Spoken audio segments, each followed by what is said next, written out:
Here with Lars Andersson, the head coach of UNCP women's soccer. Coach, thanks for joining us. Thank you. Before the team plays Columbus State in the season finale, 1 p.m. Saturday, your team clinched a spot in the PBC tournament on Wednesday. How do you feel about the way your team is playing at the end of the season? Well, I'm happy with the way we're playing, but even more importantly, I'm happy with the way we've responded to some of the difficulties we've had to face this season. I am so proud of the players. I think, I can't remember the last time, I believe in my 21 years of head coaching, I've started 0-3 once, and that's not a spot you want to find yourself in. But the girls responded extremely well. Then when we took some serious injuries to some of our key players, we had to shuffle the lineup. Right now we've got a center back playing forward, a midfielder playing left back, and it's just their response has been phenomenal, and the fact that we're playing well on top of it doesn't hurt. So I'm excited about where we're at. A big part of your success of late has been Stacey Scott. The freshman has 3 goals and 4 assists in the last 4 games. How impressed are you by her ability to step up? Well, Stacey's an unbelievable soccer player. I actually did not recruit her to be a center back, but early in the preseason we decided that's where we needed to play her. But with the injury, a season-ending injury, unfortunately, to Courtney Crump, we decided it's time to move Stacey closer to the opponent's goal, and she has responded unbelievably. And besides being a great soccer player, Stacey's a very humble kid.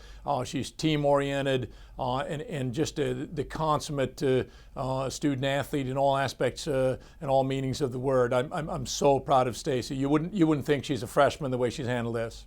Well, PBC standings-wise, you're 4th and in line to potentially host an opening round game, but need some help from Flagler. How concerned are you about other results going into this last weekend? We can only control what we can control, and we have a game coming up against Columbus State, one of the best teams in the country. They're incredibly well funded, and let's give credit where credit is due. They're also extremely well coached. My good friend Jay Antlik is a coach at Columbus State. They're sort of on a different planet when it comes to resources and funding and such. But on top of that, they also have a very, very good coach. They present an enormous challenge, and that's all I focus on. I think to start looking around at who's going to beat whom and where that the chips are going to fall where they fall, and we are in the tournament whether we host or we go on the road for the quarterfinals. We've won the conference tournament games on the road and at home over the years. I'm not really concerned about that. Our focus right now, I hate to do Bill Belichick, but we're focused on the next game. We're focused on Columbus State.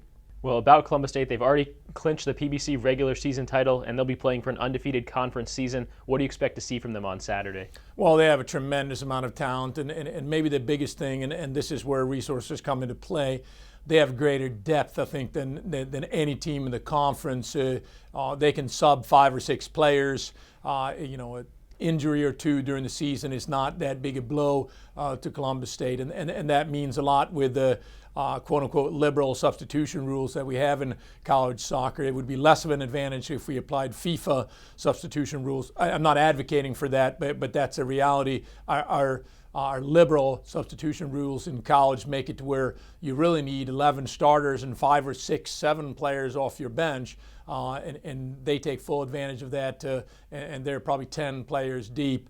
And again, it's worth mentioning over and over again, their coaching staff is phenomenal. I have all the respect in the world for them. But you know what, Cameron, our philosophy has always been we believe we can win every game. We have won at their place before. 2011, we beat them in overtime on an unbelievable goal by Andrea Colén, a strike from about 35, 40 yards out. So we go down there with the belief that we're going to win this game. All right, thanks, Coach. Good luck this weekend. Thank you.